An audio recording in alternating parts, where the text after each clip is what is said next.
This slideshow covers an incident that happened in 2001 where President Hugo Chavez of Venezuela condemned the U.S. bombing of Afghanistan. The slideshow actually covers four different parts of this incident. First of all, the U.S. bombing of Afghanistan. Secondly, President Chavez's criticism of that bombing. The third action was President Bush then demanding a retraction from Chavez. And finally, number four, Chavez refusing Bush's retraction demand. So things started with the 9/11 attacks on the United States, where President Bush announced his war on terror. And it was very simple, which is you're either with us or you're with the terrorists. It was either or. Foreign governments were going to be judged in terms of are they supporting the terrorists or are they supporting the United States. Well, on October the 7th, 2001, the U.S. began bombing suspected terrorist camps in Afghanistan. These camps were essentially designated for bombing because they were the cause of terrorism.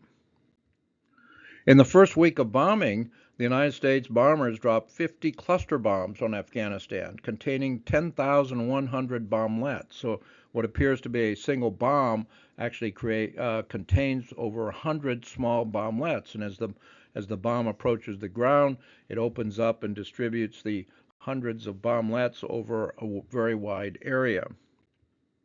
These are called cluster bombs.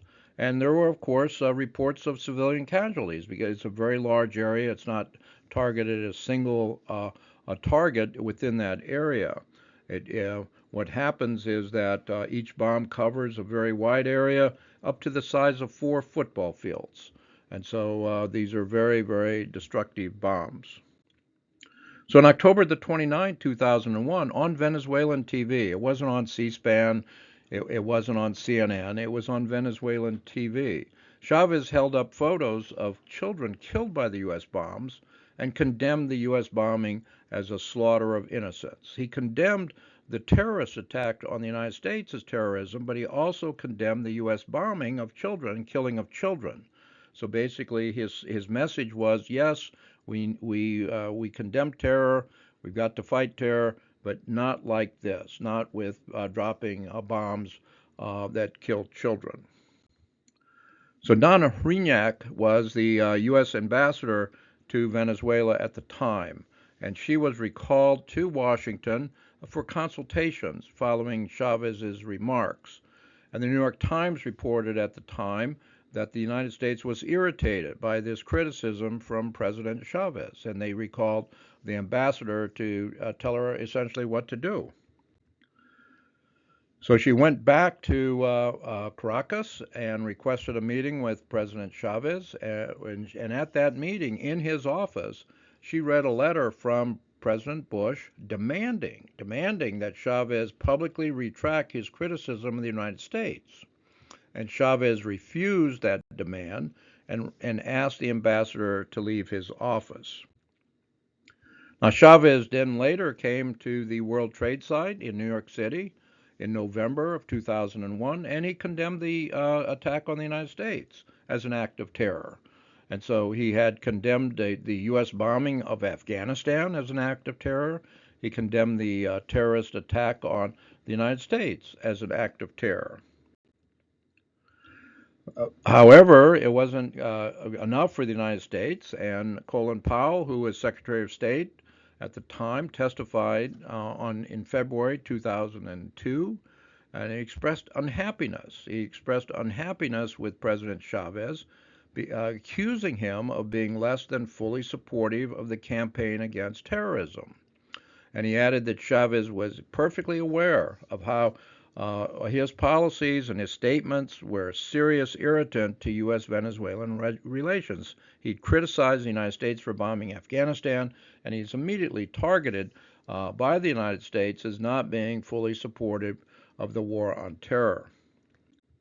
The Associated Press article about Secretary Powell's testimony went on to say that made the connection between the incident in which Chavez had criticized the U.S.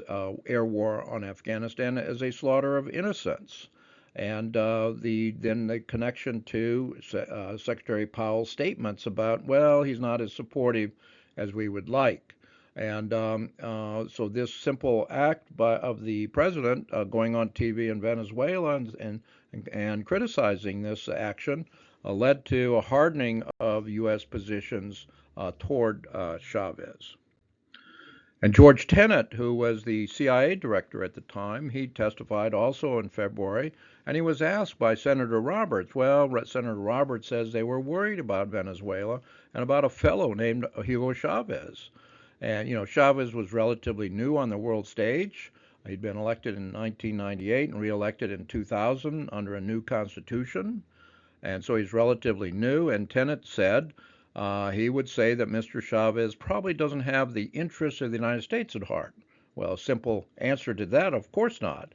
His interests are, he has the interests of Venezuela at heart. He's the president of Venezuela, but he's being criticized for not taking into account and putting U.S. interests center stage. And he made the same point about, well, we're all going to start to pay attention to this fellow in Venezuela and see what's going to happen.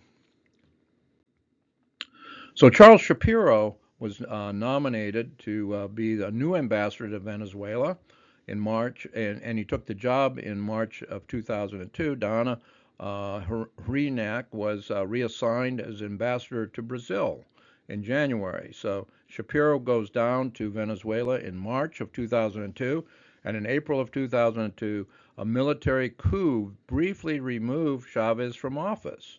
I'm not saying the United States had anything to do with that coup, but what's really important to note is immediately after the coup happened, Shapiro met with the coup government, the president installed as a result of the coup, and immediately the United States recognized the military coup government that had removed President Chavez, who had been democratically elected twice.